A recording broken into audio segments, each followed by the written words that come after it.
नमस्कार दोस्तों, स्वागत है आप सभी का आपके अपने यूट्यूब चैनल सरकारी भारत में। दोस्तों आज की इस वीडियो के अंदर हम बात करने वाले हैं यूपीएसआई एग्ज़ाम 2021।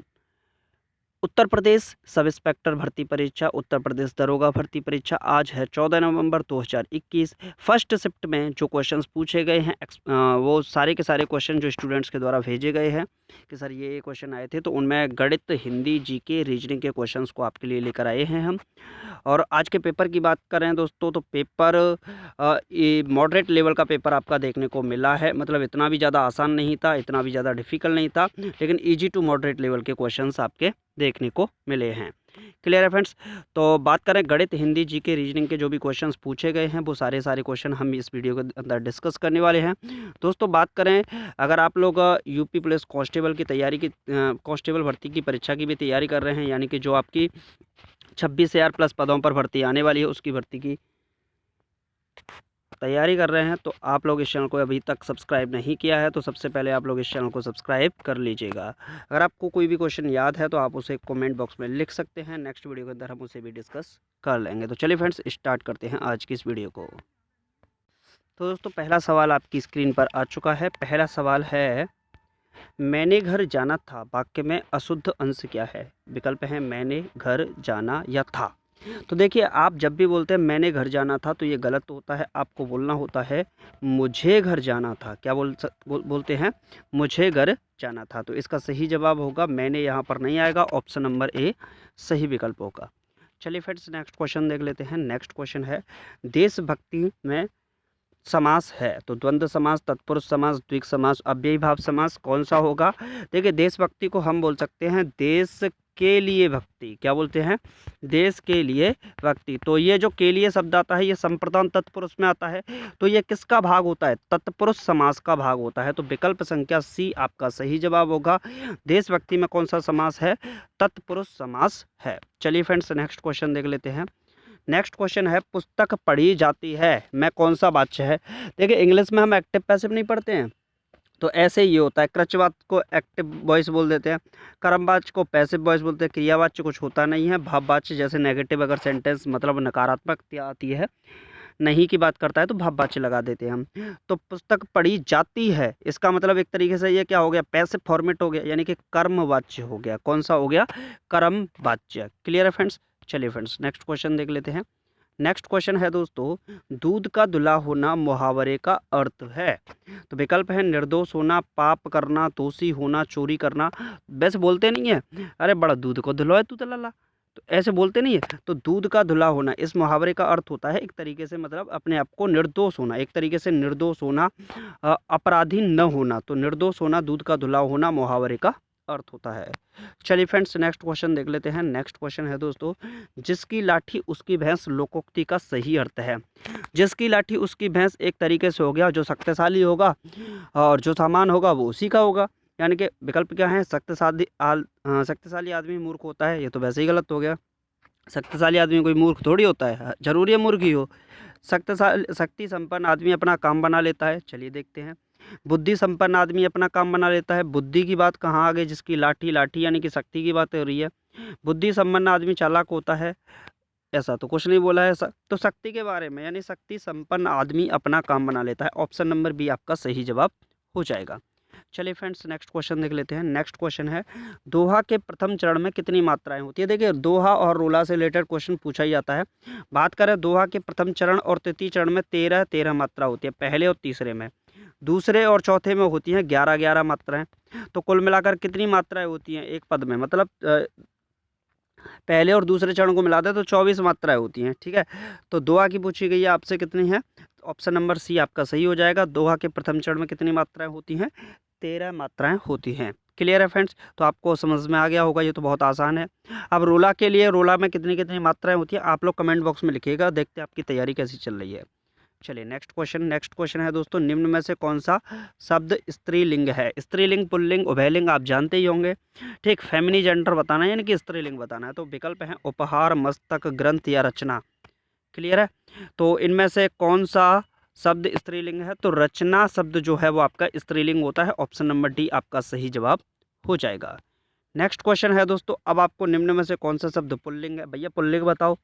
तो इच्छा, राष्ट्र, रक्षा, योग्यता, तो इनमें से कौन सा पुल्लिंग होगा? तो राष्ट्र जो शब्द है, कौन सा? राष्ट्र शब्द, ये आपका पुल्लिंग शब्द होता है। चलिए फ्रेंड्स नेक्स्ट क्वेश्चन देख लेते हैं।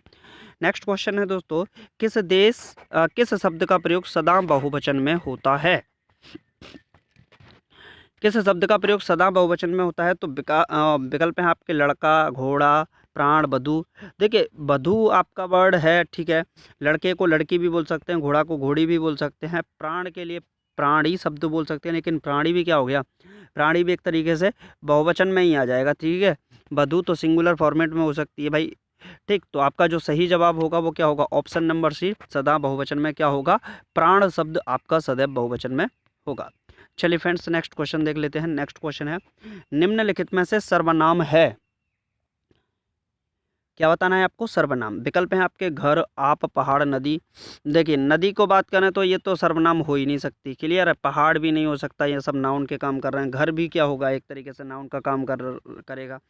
तो जो आप शब्द है वह है आप, वे, तुम, ये सभी शब्द किस में आते हैं? सर्वनाम के अंतर्गत आते हैं। तो निम्नलिखित में से कौन सा सर्वनाम है? तो विकल्प संख्या बी, आप शब्द सर्वनाम है। चलिए फ्रेंड्स नेक्स्ट क्वेश्चन देख लेते हैं। नेक्स्ट क्वेश्चन है, लड़के ने पुस्तक पढ़ी है, वाक्य का काल है सामान्य वर्तमान, संदिग्ध वर्तमान, पूर्ण वर्तमान या संभाव्य वर्तमान। तो विकल्प संख्या बी आपका सही जवाब होगा।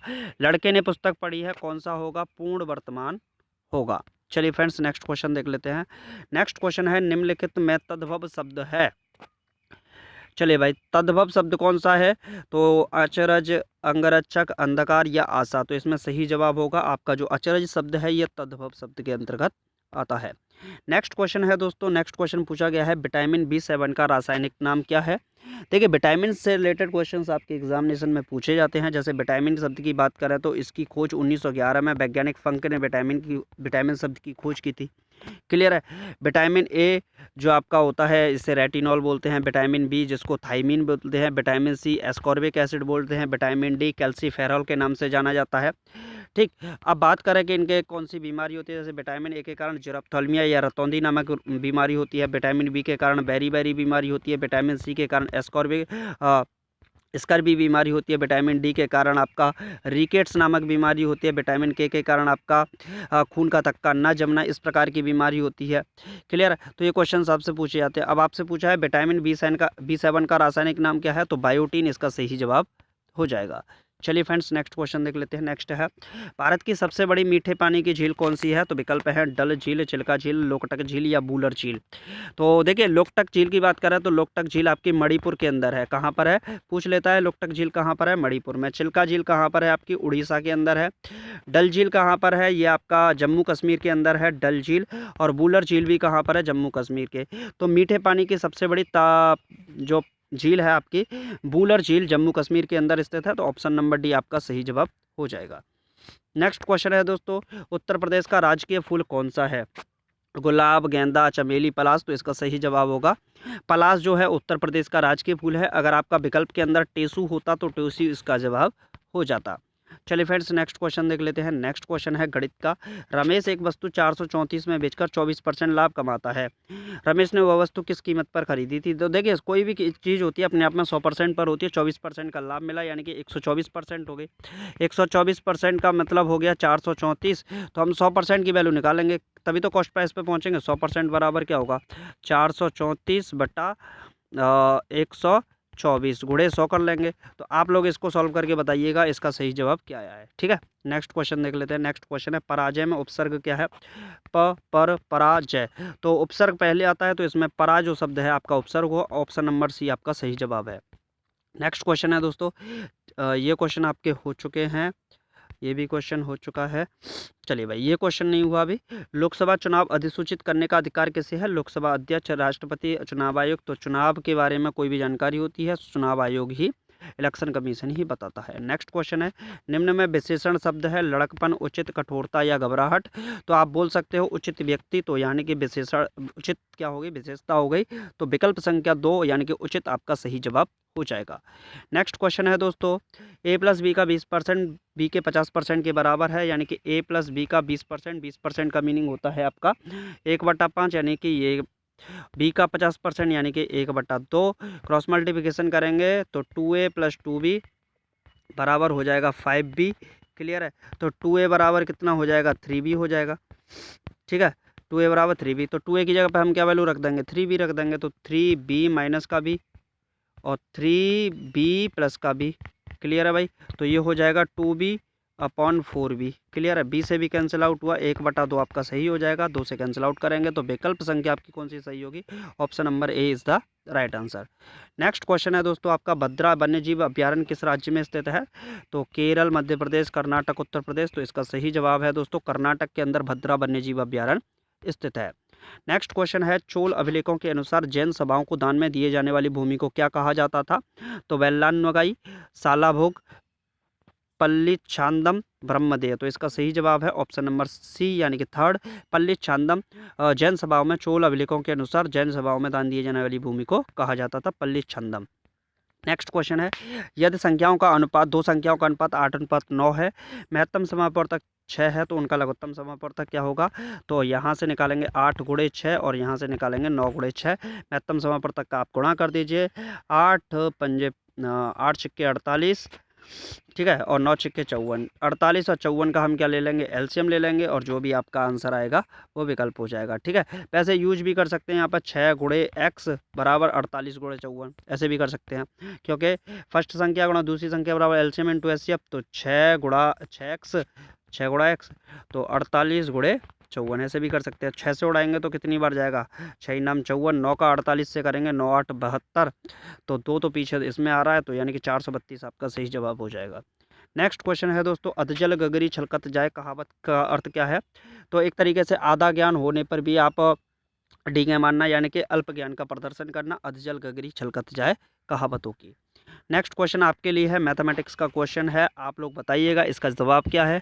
दोस्तों अगर आपको वीडियो अच्छी लगी तो वीडियो को लाइक करके, यार चैनल को सब्सक्राइब अभी तक नहीं किया है तो चैनल को सब्सक्राइब जरूर कीजिएगा। चलिए मिलते हैं नेक्स्ट वीडियो में। Thank you for watching this video. जय हिंद, जय Bharat, take care, bye bye.